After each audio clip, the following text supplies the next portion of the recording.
আজও তেমন কিছু হলো না। সারাদিন কাজ করলাম, কিন্তু মজুরি তো বাড়ছেই না। উল্টে যা দিত তাও কমিয়ে দিল। বাবুদের নাকি লাভ হচ্ছে না। তোমার এমন অবস্থা দেখে আমারও মনটা ভেঙে যাচ্ছে গো। এভাবে কিভাবে চলবে আমাদের সংসার? ছোট ছেলেটাও বড় হচ্ছে গো, ওকে তো এবার স্কুলে ভর্তি করাতে হবে। সেখানেও তো একটা বড়সড় খরচের ব্যাপার আছে। কিভাবে যে করব আমরা? জানি গো জানি, কিন্তু তুমি তো দেখছো এই গ্রামে কাজের যা অবস্থা, আমাদেরই তো কোনো রকমে চলছে। এরপর আর এসব করব কিভাবে? ছেলেকে দুবেলা খেতেও দিতে পারি না, তার উপর স্কুল, কি করে সম্ভব? কোনোদিন খেতে পায়, কোনোদিন পায় না। ছেলে মেয়েকে ঠিকমতো খেতে দিতে পারছি না, তাতে আমারও কষ্ট হয় গো। কিন্তু তুমি এভাবে বলো না গো। আমি যে কি করব কিছু বুঝতে পারছি না গো। গ্রামের পরিস্থিতি ভালো না, আর কাজের চাহিদাও কম। তবুও চেষ্টা করে যাচ্ছি, যদি কোনোভাবে আমাদের ভাগ্যের চাকা ঘোরে। তোমার এই এত কষ্ট দেখলে আমারও যে দম বন্ধ হয়ে আসে। কবে যে আমরা একটু সুখের মুখ দেখতে পাবো কে জানে।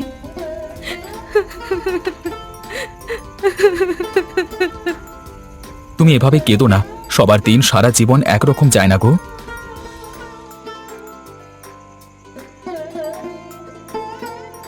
আর কতদিন এভাবে চলবে গো? দিন যায় দিন আসে, তবু আমাদের অভাব তো যায় না। জানি না গো কিভাবে চলবে। সারাদিন হাড় ভাঙা খাটুনি খাটি, তবুও সংসারে সচ্ছলতা আসে না।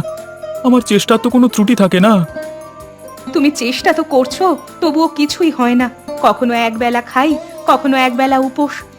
ছেলেটাও খিদে পেটে শুয়ে থাকে। আমার যে এসব আর সহ্য হয় না। মা হয়ে এসব দেখতে আমি পারি না আর। জানি, কিন্তু গ্রামের সবাই তো একই সমস্যায় আছে। কাজ পেতেও এখন এত কষ্ট হয়। কাজের মজুরি তলানিতে এসে ঠেকেছে। হাড় ভাঙা খাটনি, আর মজুরি পাই ওইটুকু। কতদিন আর চলবে এভাবে? আমাদের ছেলেটা তো বড় হচ্ছে, তার লেখাপড়া সবকিছুই থেমে যাচ্ছে। আমি অসুস্থ হয়ে পড়ে আছে, তার জন্য ওষুধ কিনতে পারছি না। এভাবে কেমন করে চলতে পারে? জানি গো, কিন্তু আমি তো আর সত্যি কিছু করতে পারছি না গো। অনেক চেষ্টা করছি, কিন্তু সত্যি তো কিছু হচ্ছে না।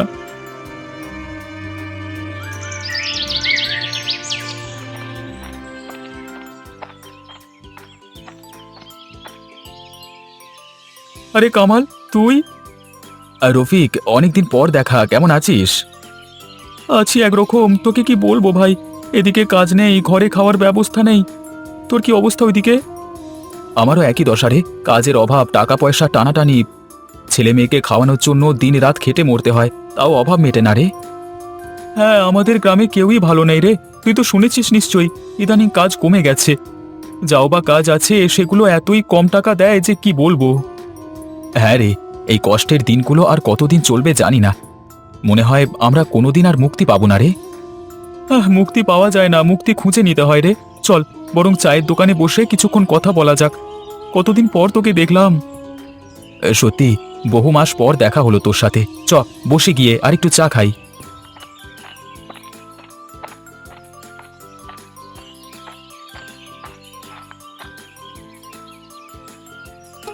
ভাই, 2 কাপ চা দাও তো। হ্যাঁ দিচ্ছি ভাই, আপনারা বসুন।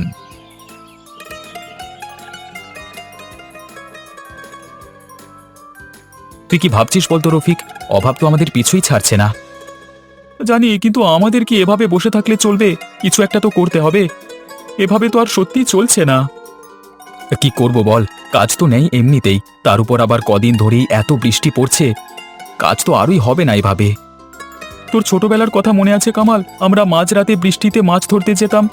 তুই কেমন জাল ফেলতিস, সব মাছ আমাদের জালে উঠতো। হ্যাঁ রে, সত্যি ছোটবেলাটাই ভালো ছিল জানিস তো। কোনো চিন্তা নেই, ভাবনা নেই, শুধু আনন্দ। এখন সেসব দিনগুলোর কথা খুব মনে পড়ে রে। ঠিকই বলেছিস। এক কাজ করি, এই অভাবের সংসার তো লেগেই আছে, সবই থাকবে। আমরা আবার আজ রাতে যাই, মাছ ধরি, সেই ছোটবেলার মতো। হ্যাঁ, ওসব মাছ ধরা ছেড়ে দিয়েছি, আজ বহুদিন পেরিয়ে গেছে। এসব কি আর এখন হবে? নাই বা হলো, নাই বা পেলাম মাছ, কিন্তু একসাথে গেলে আবার তো ছোটবেলার মতো করে কিছুটা কাটাতে পারবো। সেটাই বা কম কিসের? চল না, খুব একঘেয়ে লাগে রে আজকাল, খুব ক্লান্ত হয়ে গেছি। মাঝরাতে বৃষ্টির মধ্যে যাবি? হ্যাঁ, ঠিক ধরেছিস। এখন বৃষ্টি বাদলার সময়, চল আবার সেই পুরনো দিনে ফিরে যাই। কিছুক্ষণের জন্য হলেও পুরনো দিনের মতো দুই বন্ধুতে কিছুটা সময় কাটাই। তুই তো ভালোই জানিস, এখন মাছ ধরবার মোক্ষম সময়। রাতের বেলায় মাছ ধরতে নামলে সব বড় বড় মাছ ওঠে। সে তো বুঝলাম, কিন্তু এত বৃষ্টিতে জাল ফেলা কি সহজ হবে? আরে সাহস থাকতে হবে, ছোটবেলায় তো কতবার এমন বৃষ্টিতে মাছ ধরেছি, মনে নাই তোর? হ্যাঁ মনে আছে ভাই, তখন তো সবকিছুই সহজ মনে হতো। এখন একটু ঝুঁকির কথা ভাবলেই মনের মধ্যে ভয় এসে যায়। কামাল, এই কষ্টের জীবন কাটাতে হলে কিছু করতে হবে। মাছ ধরতে পারলে বেশ কিছু টাকা পেতে পারবো, একটু চেষ্টা কর, দেখবি সব ঠিক হয়ে যাবে। ঠিকই বলেছিস, তা বল জালটা কোথায় ফেলবো? এখানেই ফেল, একটু গভীরে ফেল, জল টলমল করছে, মাছের ঝাঁক এখানেই আছে। হ্যাঁ চল দেখি পাই কিনা।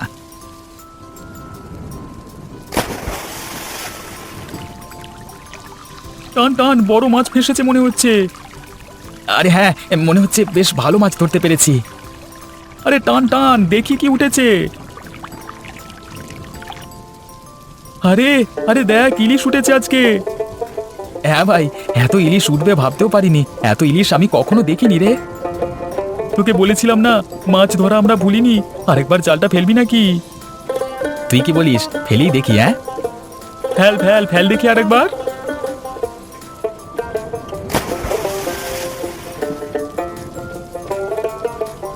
এত মাছ তো আগে কখনো দেখিনি রফিক, ছোটবেলাতেও কখনো এত মাছ তুলিনি। আজ বহুদিন পর আবার একটু ভালো লাগছে রে। ঠিক বলেছিস, রোজকার এত হতাশা অভাব এসব থেকে বেরিয়ে আজ যেন একটু খোলা বাতাস পেলাম। এরকম আমরা মাঝে মধ্যে আসতেই পারি, কি বলিস? সে তো আসতেই পারি, কিন্তু একবার একটু জাল ভর্তি মাছগুলোর দিকে তাকা। হ্যাঁ বেশ অনেকগুলো মাছই তো পেলাম, এবার এত মাছগুলো কি করব? ভাগাভাগি করে বাড়িতে নিয়ে যাওয়া যায়, কিন্তু ওদিকে যদি ওরা বিরক্ত হয় তাহলে কি করা যায় বলতো? করব কি, এগুলো দিয়ে কালকে সকালেই বাজারে যাব, ভালো দাম পাবো দেখিস। বাজারে বিক্রি করব, কিন্তু আমাদের থেকে লোকজন মাছ কিনবে, বিশ্বাস পাবে? আরে এখন ইলিশের চাহিদা তুই জানিস না, এই বৃষ্টির মধ্যে এত বড় বড় ইলিশের লোভ কেউ ছাড়তে পারবে না। বাজারে ভালো দাম পাওয়া যাবে, চিন্তা করিস না। কিন্তু এত সব চেনা জানা মাছ বিক্রেতা থাকতে আমাদের থেকে মাছ নেবে লোকজন? অবশ্যই নেবে, তুই মাছগুলো দেখ না, এরকম বড় বড় ইলিশ মাছ আছে, তাও আবার একদম তরতাজা তোলা। আর দাম যদি বাকিদের থেকে একটু সস্তা রাখি তাহলে তো আর কথাই নেই। ঠিক বলেছিস, কতদিন পর এই রকম কিছু ভালো লাগছে। এতদিন ধরে শুধু সংসারের চিন্তা, আজকে যেন নতুন কিছু পেলাম। হ্যাঁ ভাই, এই কষ্টের জীবন থেকে একটু মুক্তি পেলাম মনে হচ্ছে। তবে এই মুক্তি দীর্ঘস্থায়ী হতে হবে, আমাদের দিন বদলাবি দেখিস। তুই ঠিকই বলেছিস, সাহস থাকলে বিশ্বাস রাখলে সব সম্ভব। চল, এই মাছগুলো নিয়ে কালকে সকালেই বাজারে যাব, তারপর দেখা যাক কি হয়। হ্যাঁ তুই ঘরে যা, আমি একটু জাল গোছাই, মাছগুলো সব তুলে নে, কাল ভোরেই বেরোবো। ঠিক আছে, আশা করি কালকে আমাদের ভালো দিন আসবে।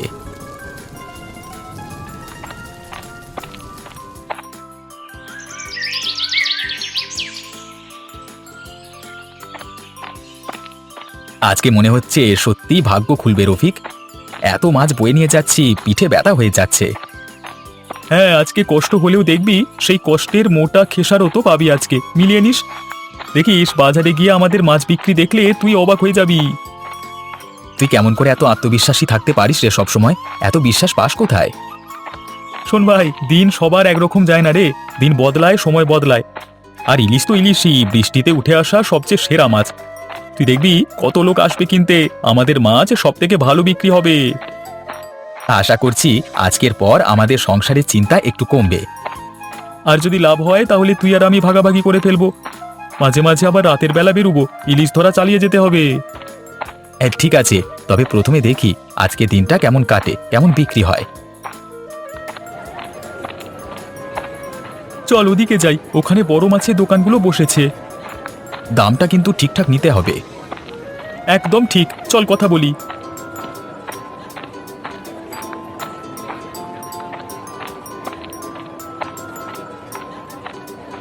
বাহ, এত বড় ইলিশ কোথায় পেলে তোমরা? নিজেরাই ধরেছি, কালকে রাতের বৃষ্টিতে বড় বড় ইলিশ পেয়েছি আমরা। এর দাম কিন্তু ভালোই পাবে, চলো আমি কিনে নিচ্ছি।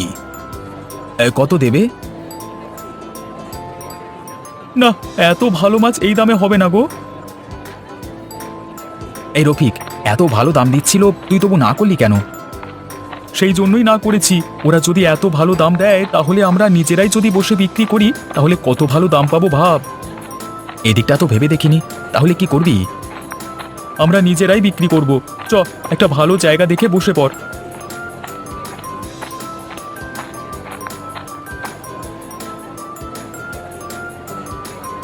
আমি একটা ত্রিপল নিয়ে আসছি, তুই হাঁড়িটা দেখে রাখিস কিন্তু।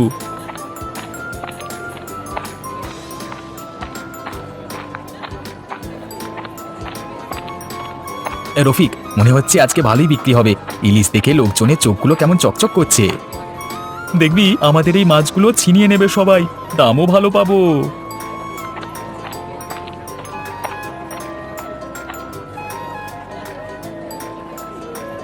ওরে বাবা, এত বড় ইলিশ মাছ, দাম কত? ভাই আজকের ইলিশ একদম টাটকা, দামটাও আপনাদের সাধ্যের মধ্যে। কিন্তু এত বড় ইলিশ মাছ এখন সহজে মেলে না। হ্যাঁ ঠিক বলেছ, কত চাও? 150 টাকা কেজি। 150? এত কম দাম? ভাই এই ইলিশ টাটকা, রাতে নিজের হাতে ধরেছি। এই বৃষ্টির মধ্যে নিজেরাই ধরেছি আমরা, তাই একটু সস্তায় দিতে পারছি। আচ্ছা ঠিক আছে, আমাকে 1 কেজি দাও। আমাকেও দাও, এমন ইলিশ পাওয়া মুশকিল, আমাকে 2 কেজি দিও কেমন? ঠিক আছে ভাই, তোমরা নিয়ে যাও, কালকে আরো আসবে। হ্যাঁ,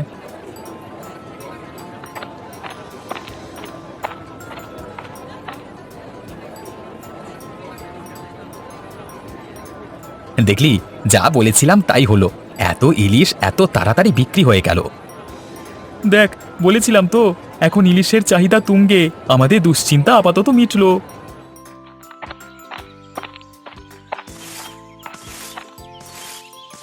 এই শুনছো, আজকে যা হয়েছে তা তুমি বিশ্বাস করতে পারবে না। কি হয়েছে গো? এতদিন পর তোমাকে এত খুশি লাগছে আজ? এ দেখো, এতগুলো টাকা, রাতের বৃষ্টিতে মাছ ধরতে গিয়েছিলাম রফিকের সাথে, যা মাছ পেলাম সব বাজারে বিক্রি করে দিয়ে এলাম। এতগুলো টাকা? সত্যি? আজ কি তবে সত্যিই আমাদের ভাগ্যের চাকা ঘুরলো? হ্যাঁ, অন্তত কদিনের জন্য আমাদের একটু ভালো কাটবে। তবে ভাবছি এভাবে আবার চেষ্টা করব। আমার মনে হয় মাছ ধরলে এই অভাব দূর করতে পারবো। আল্লাহ তোমার উপর কৃপা করুক আল্লাহ, এতদিন পরে তোমার মুখে হাসি ফুটলো। আমাদের ছেলেটার জন্য একটু পেট ভরে খাওয়ার মতো রান্না করতে পারবো কদিন। আমি কালকে ভালোভাবে বাজার করে আনবো, ছেলেটাকে ভালো করে রেঁধে দিও কেমন? অনেকদিন না খেয়ে আধপেটা শুয়ে থাকছে, আল্লাহ অনেকদিন পর আমাকে একটু শান্তি দিল আজ। এই যে শোনো, এইদিকে এসো গো, কোথায় গেলে? কি গো, কি হয়েছে? তোমাকে আজ খুশি লাগছে? আমরা রাতে মাছ ধরতে গেছিলাম, সেই মাছগুলো বিক্রি করে আজকে বেশ ভালো রোজগার হয়েছে। এই দেখো। এতগুলো টাকা? এত মাছ ধরলে কখন তোমরা? এ কালকে মাঝরাতে বৃষ্টির মধ্যে, আজকে ভাগ্য আমাদের সহায় ছিল, এত বড় ইলিশ ধরেছিলাম। বাজারে একটাও মাছ বাদ পড়েনি, সব বিক্রি হয়ে গেছে, কারাকারি করে লোকজন কিনেছে।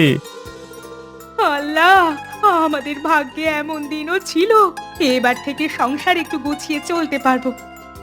হ্যাঁ, এখন থেকে আমরা মাঝে মাঝে মাছ ধরতে যাব বলে ঠিক করেছি। দেখবে কষ্টের দিনগুলো আবার একটু একটু করে সব বদলে যাবে। কাল তাহলে আম্মিকে নিয়ে একটু ডাক্তার দেখিও, শরীরটা কদিন ধরে খুব খারাপ। একটু ওষুধও জোটেনি এতদিন। হ্যাঁ হ্যাঁ, কালকে সকালে যাব, তুমিও যেও সাথে করে কেমন?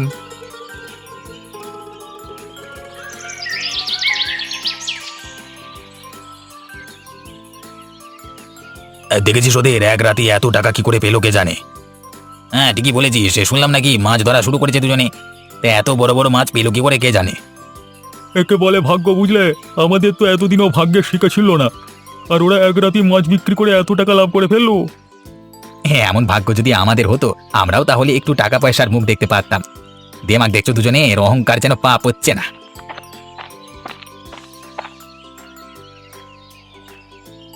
আরে কি ব্যাপার রফিক, কেমন চলছে সব? তোমার তো পুরো চেহারাই পাল্টে গেছে। কি যে বলেন আপনি, সবই আল্লাহর দয়া, ওনার একটু রহমত পেলাম আমরা। তাহলে অল্প রেহমত তো আমাদের উপরে হতে পারে। এই যে আমরা সব এভাবে অভাবে তাড়নায় পড়ছি, পরিবারকে ভালো মন্দ দুটো খেতে অবধি দিতে পারছি না, আমাদেরও তো একটু দরকার নাকি? চাইলে আপনারা সবাই কিছু না কিছু করতে পারেন। আমাদের এই গ্রামে কেউ ভালো মাছ ধরতে জানে, কেউ মাটির কাজ জানে, কেউ হাতের কাজ জানে। তাহলে এই জানাগুলোকে কাজে লাগানো হচ্ছে না কেন? এগুলোকে কাজে লাগাতে পারলে তো এখানে কারোর ঘরে কোনো অভাবই থাকবে না। আমরা যদি এভাবে এসব করতে পারি, তাহলে একদিকে যেমন আমাদেরও একটু আয় পায় বাড়বে, ঠিক তেমনই আমাদের সম্বন্ধে অন্যান্য গ্রাম থেকেও লোকেরা অনেক কিছু জানবে। তাহলে তো গ্রামের অভাবই মিটে যাবে, তাই না? সেই জন্যই বলছি, আমাদের হিংসে করে কোনো লাভ নেই। তোমরা নিজেরা চেষ্টা করো, দরকারে আমরা নিজেরা একটা বাজার করতে পারি, তাতে মানুষজনের রোজগারও বাড়বে। কিন্তু গ্রামের এই অভাবের পরিবেশে জিনিসপত্র কিনবে কে আমাদের থেকে? এর জন্য খুব ভালো একটা প্রস্তাব আছে আমার কাছে। যার যে কাজটা ভালো লাগবে করতে সে সেটা করবে। এই গ্রামের লোকজন এবার থেকে টাকা নিয়ে কেনাবেচা করবে না। যার যে জিনিসটা পছন্দ সেই জিনিসের আদান প্রদান করবে। আমাদের সব দরকারি জিনিস যদি গ্রামেই পাওয়া যায় তাহলে টাকা আছে কি নেই তাতে কিছু আসে যাবে না। মানে 1 কিলো চাল নেওয়ার জন্য চাইলে 2 কিলো চিনিও নিতে পারে বা অন্য কিছু। এ তো দারুণ বুদ্ধি। আরে এতে আমাদের জিনিসপত্র বিক্রি না হওয়ার ভয়টা থাকবে না, আবার সবার অভাব অভিযোগও মিটে যাবে।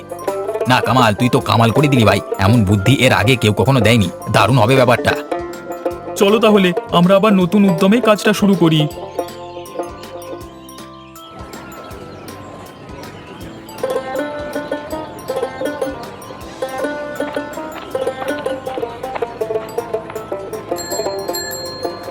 কি দেখছিস ভাই? দেখছি এই গ্রামটাকে। তোর একটা বুদ্ধি গ্রামটাকে আমূল বদলে দিল রে। অভাব সব রকম বুদ্ধির জন্ম দেয় জানিস তো। এই অভাবটা তো আমরা সবাই দেখেছি, ভোগ করেছি। তাই আমরা যখন এর থেকে কিছুটা হলেও মুক্তি পেলাম তাহলে বাকিদেরও কেন সাহায্য করব না? গ্রামটা তো সকলেরই। ওদের সবাইকে ঠিকঠাক রাস্তা দেখাতে পেরেছি, এটাই অনেক। ভবিষ্যতে যেটুকু সম্ভব হবে সেই সাহায্যটুকু করতে পারলেই হলো। অবশ্যই করব, আমরা যা পারবো সাহায্য করব, চেষ্টাটুকু অন্তত করব। আজকে মাঝরাতে মাছ ধরতে যাবি তো? বড় ইলিশ মাছ। তোর তাতে কোনো সন্দেহ আছে? হ্যাঁ